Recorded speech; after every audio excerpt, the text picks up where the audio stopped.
क्यों रो रो कर मेरा दिल तोड़ते हो? मैं तो यरूशलेम में खुदावंद यीशु के नाम पर ना सिर्फ बांधे जाने बल्कि मरने को भी तैयार हूँ, क्योंकि खुदा की बुलाहट की रोया पौलुस पर वाज़ेह थी, लेकिन मैं अपनी जान को अजीज नहीं समझता। अबदी और गैर मुतगय्यर कलामे खुदा के साथ चलना। बाइबल जो वक्त से मावरा है, खुदा के साथ चलना। हिस्सा 39। एक शख्स जो दूसरे शख्स को कायम करता है। जब हम इस दुनिया में थोड़ी देर के लिए मुसाफिर के तौर पर रहते हैं तो हम बहुत से लोगों से मिलते और बातचीत करते और ताल्लुकात इस्तवार करते हैं। इनमें से कुछ को हम दोबारा देखना चाहते हैं और कुछ को हम नहीं देखना चाहते। ताहम हमें ये जान लेना चाहिए कि इस दुनिया में आने के दिन से लेकर इस दुनिया से रुखसत होने तक तमाम लोगों के साथ हमारी मुलाकातों में खुदा का अमल दखल है। ये एक पहेली या रोबोट की तरह नहीं है जहाँ खुदा हमें कंट्रोल कर रहा है, बल्कि इससे भी ज्यादा ऐसा है कि खुदा की इजाजत के बगैर कोई मुलाकात या आमना सामना नहीं होता। दूसरे लफ्जों में बगैर किसी वजह के मुलाकात नहीं होती, चाहे ये किसी ऐसे शख्स से मुलाकात हो जिससे हम दोबारा कभी मुलाकात नहीं करना चाहते। वो नाखुशगवार, कठिन और तकलीफ दे मुलाकातें हमेशा के लिए नहीं रहेंगी, बल्कि सिर्फ बचने और भागने के बजाय हमें उसे ईमान के साथ बर्दाश्त करना होगा और हमें ये देखना होगा कि जिन लोगों से हम मिलते हैं उनको वही तकलीफ, मुश्किलात और दर्द तो नहीं देते। अब आइए एक नजर डालते हैं कि बाइबल में किस किस्म की मुलाकातें हुई और उन्होंने एक दूसरे के लिए क्या किरदार अदा किया। एक शख्स जो बचाता है, एक शख्स जो मारता है। इस दुनिया में परदेशियों की हैसियत से रहते हुए हमें दरपेश आने वाली मुलाकातों में बचाने वाले और मारने वाले लोग हैं। ये नागजीर है। जैसा कि हम जिंदगी गुजारते हैं तो हम सिर्फ इन लोगों से मिलना चाहते हैं जो बचाते हैं, अच्छे लोग जो मुझे कुव्वत और जिंदगी देते हैं, लेकिन हम ऐसे लोगों से मिल सकते हैं जो मुझे मुश्किल और बेआराम महसूस करवाते हैं और मुमकिन तौर पर मुझे मार सकते हैं। बेशक बचाने वाले से मिलना अच्छा है, लेकिन किसी ऐसे शख्स से मिलना जो मारना चाहता है तकलीफ दे है। ताहम हमें ऐसे लोगों और हालात पर ईमान के साथ गालिब आना चाहिए। इसलिए कलाम को जिंदगी होना चाहिए। बाइबल की कहानियां सिर्फ परियों की कहानियां नहीं होनी चाहिए। हमें उन लोगों और हालात को जिन्हें हम बाइबल में पढ़ते हैं अपनी जिंदगियों में लाने के काबिल होना चाहिए। ये बहुत अहम है। आइए पहले उसको देखते हैं जो बचाता है। बाइबल में यूनतन एक ऐसे आदमी के तौर पर जाहिर होता है जो दाऊद को मौत के खतरे से बचाता है। जब वो साउल से बातें कर चुका तो यूनतन का दिल दाऊद के दिल से ऐसा मिल गया कि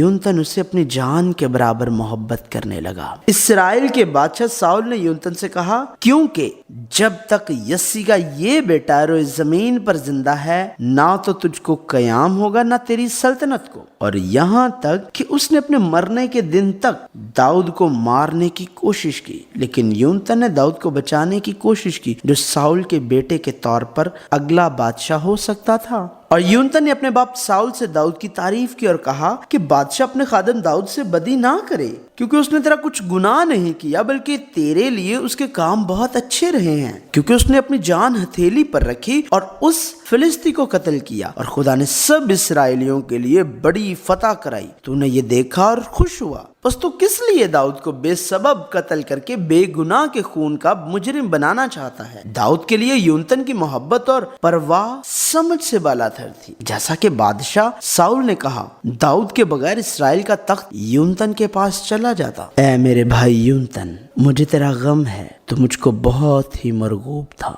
तेरी मोहब्बत मेरे लिए अजीब थी, औरतों की मोहब्बत से भी ज्यादा। इस तरह यूनतन दाऊद की जिंदगी में एक बचाने वाले का किरदार अदा करता है। ताहम जैसा कि हम पहले ही देख चुके हैं, यूनतन का बाप साउल दाऊद को कत्ल करने में किरदार अदा करता है। उसने दर हकीकत दाऊद को मारा नहीं था, लेकिन उसने उसे कई बार मौत के मुंह तक पहुंचाया था। साउल ने नेजा फेंक कर खुद दाऊद को मारने की कोशिश की। अपनी बेटियों को इस्तेमाल करके फिलिस्तीनियों के हाथों दाऊद को मारने की कोशिश की और यहाँ तक कि दाऊद की फरारियत पर मदद करने वाले 85 काहिनों, उस शहर के बाशिंदों के साथ जिसमें वो रहते थे, और तमाम जानवरों को भी मार डाला। बिलाशबा साउल जानता था कि दाऊद بادشاہ بنے گا۔ اور اب دیکھ، میں خوب جانتا ہوں کہ تو یقیناً بادشاہ ہوگا اور اسرائیل کی سلطنت تیرے ہاتھ میں پڑھ کر قائم ہوگی۔ تاہم ساؤل جو علم جانتا تھا وہ اس کی زندگی پر حکومت نہیں کرتا تھا، اور دنیا سے تعلق رکھنے والے شخص کے طور پر ساؤل نے اپنے جذبات اور لالچ کی رہنمائی میں زندگی گزاری۔ وہ داؤد کو قبول نہ کر سکا جس نے اسے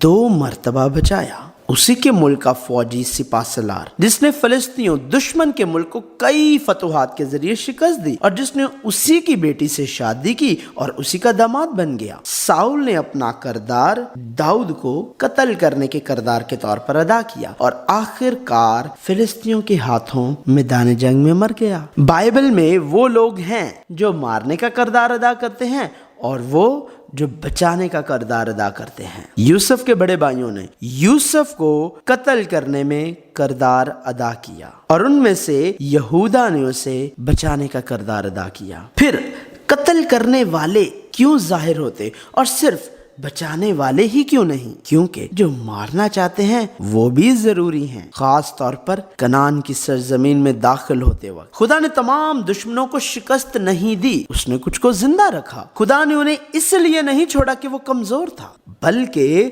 خدا نے انہیں اسرائیل کے لیے ایک وجہ سے چھوڑ دیا، اور یہ وہ قومیں ہیں جن کو خداوند نے رہنے دیا تاکہ ان کے وسیلے سے اسرائیلیوں میں سے ان سب کو جو کنعان کی سب لڑائیوں سے واقف نہ تھے آزمائے۔ فقط مقصود یہ تھا کہ بنی اسرائیل کی نسل کے خاص کر ان لوگوں کو جو پہلے لڑنا نہیں جانتے تھے لڑائی سکھائی جائے تاکہ وہ واقف ہو جائے۔ داؤد کے نزدیک ساؤل اس کا جانی دشمن ہے۔ اس نے ساؤل سے نفرت اور ناراضگی ظاہر کی ہوگی جس نے آخر تک اسے مارنے کی کوشش کی، اس حقیقت کے باوجود کہ داؤد نے 2 بار اس کی جان بچائی اور ساؤل نے 2 بار داؤد کی جان بچانے کی قسم کھائی۔ لہٰذا داؤد بھی اپنے دل میں ساؤل کی جلد موت کی خواہش کر سکتا تھا۔ بائبل بیان کرتی ہے، اور داؤد نے یہ بھی کہا کہ خداوند کی حیات کی قسم، خداوند آپ اس کو مارے گا، یا اس کی موت کا دن آئے گا، یا وہ جنگ میں جا کر مر جائے گا۔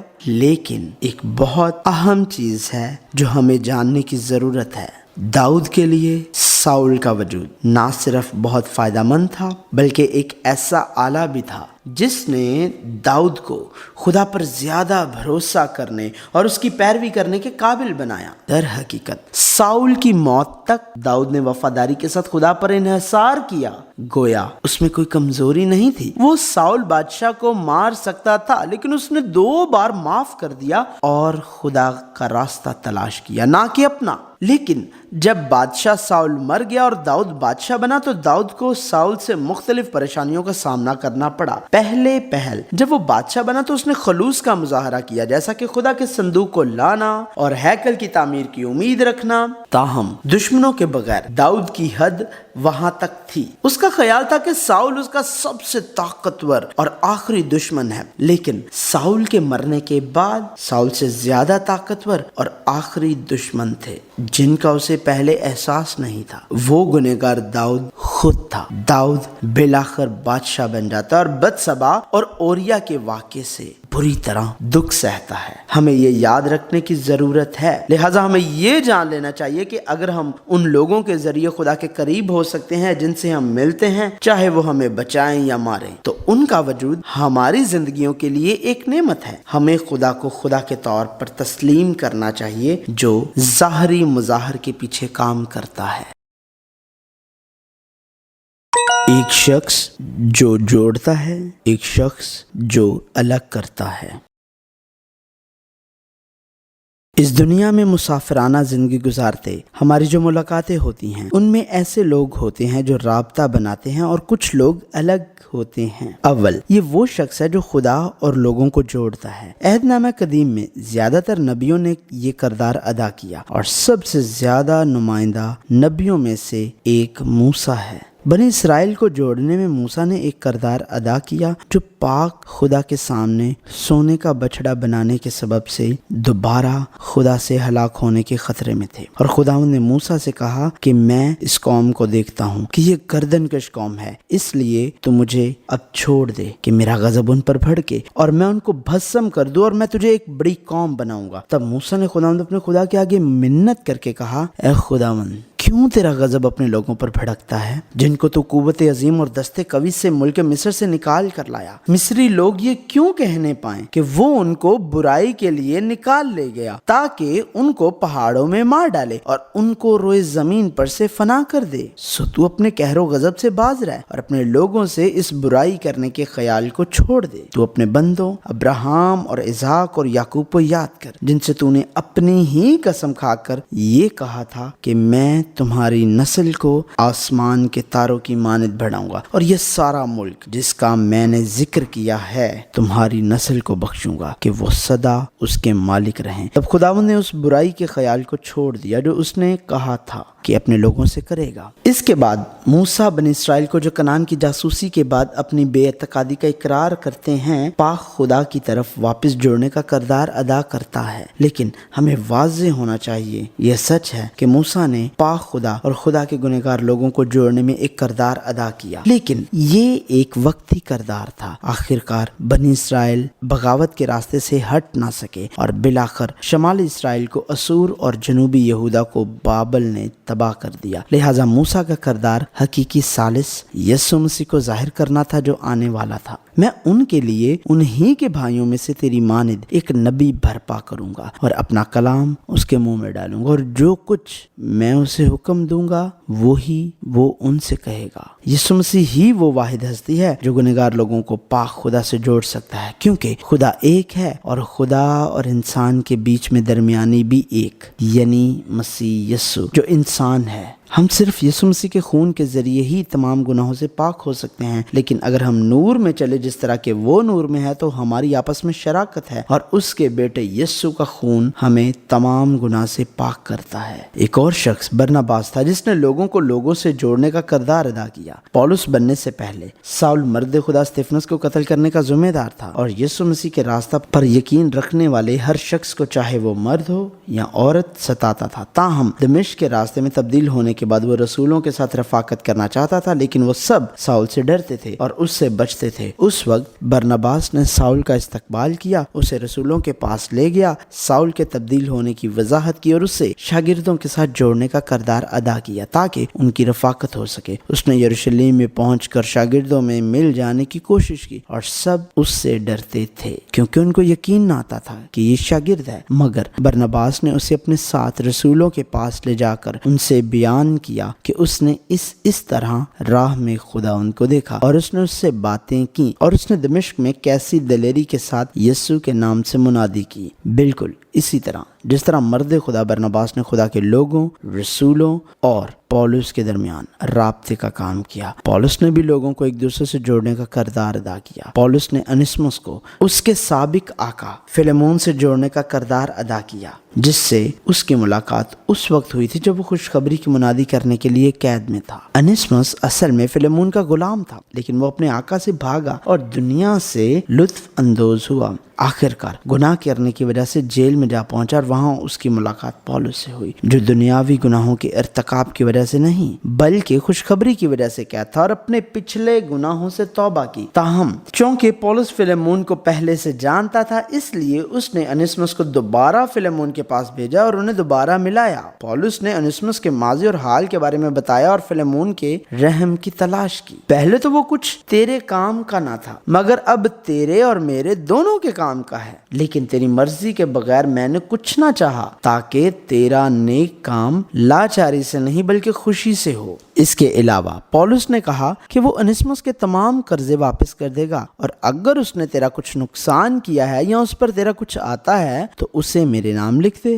اس طرح ایسے لوگ ہیں جو خدا کو لوگوں سے اور لوگوں کو دوسرے لوگوں سے جوڑتے ہیں، جبکہ ایسے لوگ بھی ہیں جو انہیں الگ کرتے ہیں۔ سب سے پہلے وہ لوگ جنہوں نے خدا اور خدا کے لوگوں کو الگ کیا، ان میں ہارون تھا جس نے پہاڑ کے دامن میں بنی اسرائیل کے لیے سونے کا ایک بچڑا بنایا اور خدا کا غضب بھڑکا، جبکہ موسیٰ خدا سے ملاقات کر رہا اور 10 احکام حاصل کر رہا تھا اور شمالی اسرائیل اور جنوبی یہودا کے بادشاہ تھے۔ ان لوگوں کے بارے میں بائبل کی تشخیص تھی کہ ان سب نے گناہ کیا اور خدا کے لوگوں اسرائیل کو بھی گناہ کرنے پر مجبور کیا۔ اکثر بادشاہ ایسے تھے، لیکن بائبل یربام، ندب، बाशा, जिमरी और उमरी, याहू, यहुआखज, युआस, युरबाम दोम, मनाहिम, फखिया, फखा और बहुतों को चुनती है। आखिर में बादशाहों पर बाइबल की मजमूई तशखीस हस्बे झेल है और बनी इसराइल उन सब गुनाहों की जो युरबाम ने किए तकलीद करते हैं, वो उनसे बाज ना आए।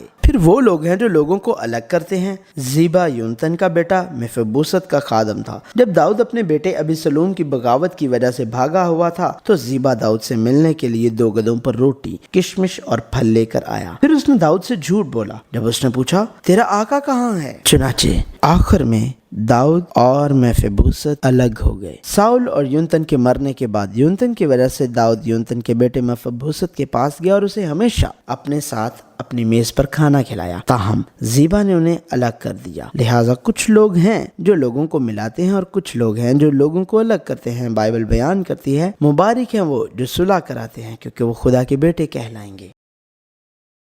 एक शख्स जो गले लगाता है, एक शख्स जो दूर धकेलता है। इस दुनिया में परदेसी के तौर पर रहते हुए हमारी जिन लोगों से जो मुलाकातें होती हैं उनमें कुछ लोग हैं जो गले लगाते हैं और कुछ लोग हैं जो दूर धकेल देते हैं। दूसरे अल्फाज में ऐसे लोग हैं जो जमा करते हैं और कुछ लोग हैं जो बखेर देते हैं। सबसे पहले दाऊद ने इकट्ठा किया और गले लगाया और दाऊद वहां से चला और उदलाम के मगारे में भाग आया और उसके भाई और उसके बाप का सारा घराना ये सुनकर उसके पास वहां पहुंचा और सब कंगाल और सब कर्जदार और सब बिगड़े दिल उसके पास जमा हुए और वो उनका सरदार बना और उसके साथ करीबन 400 आदमी हो गए। बल्कि रोज बरोज लोग दाऊद के पास उसकी मदद को आते गए, यहाँ तक कि खुदा की फौज की मानिद एक बड़ी फौज तैयार होगी। यही बात है, दाऊद के इर्द गिर्द मजलूम, कर्जों के बोझ तले दबे और गैर मुनसफाना हालात से परेशान लोगों के जमा होने की वजह यह थी कि दाऊद खुद बादशाह साउल के कामों की वजह से ऐसे हालात का सामना कर रहा था। हमें उसे भूलना नहीं चाहिए। हम अपने जहनों में दूसरों की मुश्किलात को जिनका हमने कभी तजुर्बा नहीं किया जान सकते हैं, लेकिन अपने दिलों में उनको अपनाना मुमकिन नहीं है। और इससे भी अहम बात यह है कि हमें उन मुश्किलात और मसाइब को समझना चाहिए जिनसे हम खुदा की परवरदिगारी और मंसूबे के अंदर गुजरते हैं। जब दाऊद अबीसलोम की वजह से मफरूर हुआ और बिन्यामीनी सिमई की लानत पाई तो उसने कहा, बादशाह ने कहा, ए ज़रोया के बेटो, मुझे तुमसे क्या काम। वो जो लानत कर रहा है और खुदावंद ने उससे कहा है कि दाऊद पर लानत कर, सो कौन कह सकता है कि तूने क्यों ऐसा किया। ये ठीक है, अगर हम खुदा से चिमटे रहें तो हम उन लोगों से मिल सकते हैं जिन्हें खुदा हमारी जिंदगी में लाता है। मर्द खुदा की हैसियत से हम उन लोगों को मिल सकते हैं जिन्हें खुदा हमारी जिंदगियों में लाता है और खुदा के लोग एक दूसरे के साथ जमा होते हैं। अगर कोई मादियत पसंद चीजों से वाबस्ता है तो वो उन लोगों को तलाश करेगा जो मादियत पसंद हैं, और जो इज्जत से वाबस्ता हैं वो ऐसे लोगों को तलाश करेंगे जो इज्जत चाहते हैं। अगर हम अपने इर्द गिर्द नजर दौड़ाएं तो ऐसे लोग हैं जो लोगों को गले लगाते हैं। उनके इर्द गिर्द लोग हैं, ताहम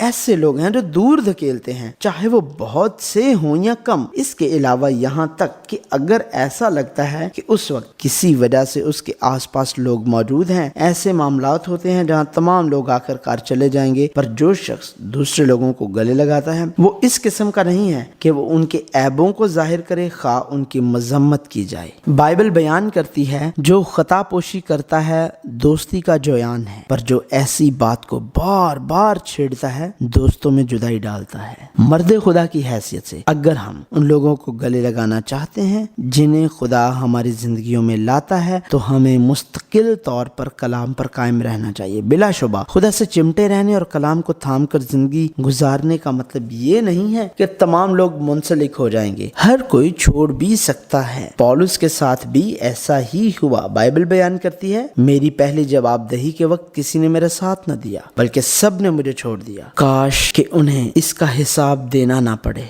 ये जानना जरूरी है कि आया लोग इसलिए चले गए कि मैंने उन्हें धकेल दिया था या इसलिए कि ये खुदा के मंसूबे का हिस्सा था। हमें कभी भी खुदा को नहीं छोड़ना चाहिए और हर हाल में उसमें व्यवस्थ रहना चाहिए। ऐसे लोग भी हैं जो लोगों को दूर धकेल देते हैं। ऐसे लोग हैं जो अपने बनाए हुए मयारात और असूलों पर पूरा ना उतरने वालों को निकालते रहते हैं। बाइबल में वो नाबाल जैसे लोग हैं। नाबाल एक बहुत अमीर आदमी था जिसकी चरागाह थी और अपनी दौलत की वजह से उसने मफरूर दाऊद को नजरअंदाज कर दिया। बाइबल बयान करती है नाबाल ने दाऊद के खादमों को जवाब दिया कि दाऊद कौन है और यस्सी का बेटा कौन है। इन दिनों बहुत से नौकर ऐसे हैं जो अपने आका के पास से भाग जाते हैं। क्या मैं अपनी रोटी और पानी और ज़बीहे जो मैंने अपने कुतरने वालों के लिए ज़िबा किए हैं लेकर उन लोगों को दूं जिनको मैं नहीं जानता कि वो कहाँ के हैं। नाबाल ने दाऊद को नजरअंदाज किया क्योंकि वो एक मफरूर था, क्योंकि उसने अपनी दौलत पर भरोसा किया। उसने दाऊद को धकेल दिया जो मुस्तकबिल में साउल बादशाह की जगह लेगा, और इस वाक़े की वजह से उसे मौत का सामना करना पड़ा। ये हमाकत है। यही वजह है कि बाइबल बयान करती है कि वो बड़ा बेअदब और बदकार था।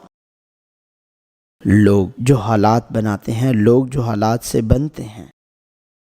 इस दुनिया में परदेसी होने के नाते हमारे सामने आने वाली मुलाकातों में एक और बात काबिल गौर है कि हालात बनाने वाले और हालात के जरिए बनाए गए लोग हैं। एक आम मिसाल कनान के 12 जासूस हैं। 12 जासूसों में से 2 यशवा और कालिब वो थे जिन्होंने हालात बनाए, जबकि बाकी 10 वो थे जो हालात के जरिए बनाए गए थे। सबसे पहले बाइबल उन 10 जासूसों के बारे में इस तरह बताती है जो हालात से ऐसे बने थे, लेकिन जो और आदमी उनके साथ गए थे वो कहने लगे हम इस लायक नहीं कि उन लोगों पर हमला करें क्योंकि वो हमसे ज्यादा जोरावर हैं। इन आदमियों ने बनी इस्राएल को उस मुल्क की जिसे वो देखने गए थे बुरी खबर दी और ये कहा कि वो मुल्क जिसका हाल दरियाफ्त करने को हम उसमें से गुजरे एक ऐसा मुल्क है जो अपने बाशिंदों को खा जाता है, और वहाँ जितने आदमी हमने देखे वो सब बड़े कदावर हैं, और हमने वहाँ बनी अनाक को भी देखा जो जबार हैं और जबारों की नस्ल से हैं, और हम तो अपनी ही निगाह में ऐसे थे जैसे टिड्डे होते हैं और ऐसे ही उनकी निगाह में थे। ताहम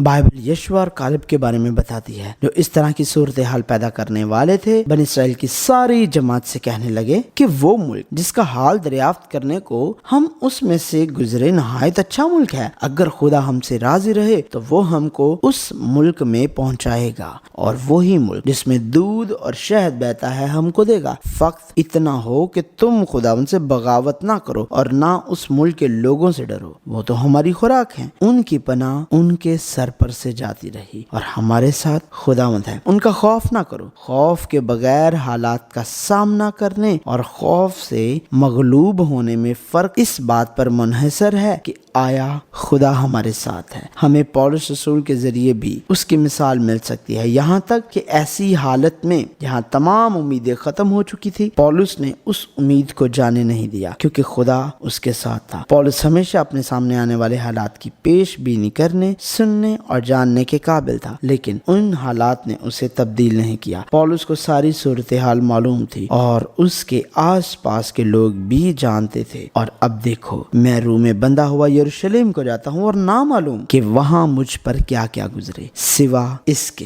कि रूहुल कुद्स हर शहर में गवाही दे देकर मुझसे कहता है कि कैद और मुसीबतें तेरे लिए तैयार हैं। जब शागिर्दों को तलाश कर लिया तो हम 7 रोज वहाँ रहे। उन्होंने रूह की मार्फत पौलुस से कहा कि यरूशलेम में कदम न रखना। उसने हमारे पास आकर पौलुस का कमर बंद लिया और अपने हाथ पांव बांध कर कहा, रूहुल कुद्स यूं फरमाता है कि जिस शख्स का ये कमर बंद है उसको यहूदी यरूशलेम में इसी तरह बांधेंगे और गैर कौमों के हाथ में हवाला कर देंगे। जब ये सुना तो हमने और वहाँ के लोगों ने उसकी मिन्नत की कि यरूशलेम को ना जाए। ताहम ऐसे हालात नहीं थे जिनमें पौलुस को रोका जा सके, मगर पौलुस ने जवाब दिया कि तुम क्या करते हो? क्यों रो रो कर मेरा दिल तोड़ते हो? मैं तो यरूशलेम में खुदावंद यीशु के नाम पर न सिर्फ बांधे जाने बल्कि मरने को भी तैयार हूँ, क्योंकि खुदा की बुलाहट की रोया पौलुस पर वाज़ेह थी। लेकिन मैं अपनी जान को अजीज नहीं समझता कि इसकी कुछ कदर करूं, बमुकाबला इसके कि अपना दौर और वो खिदमत जो खुदावंद यीशु से पाई है पूरी करूं,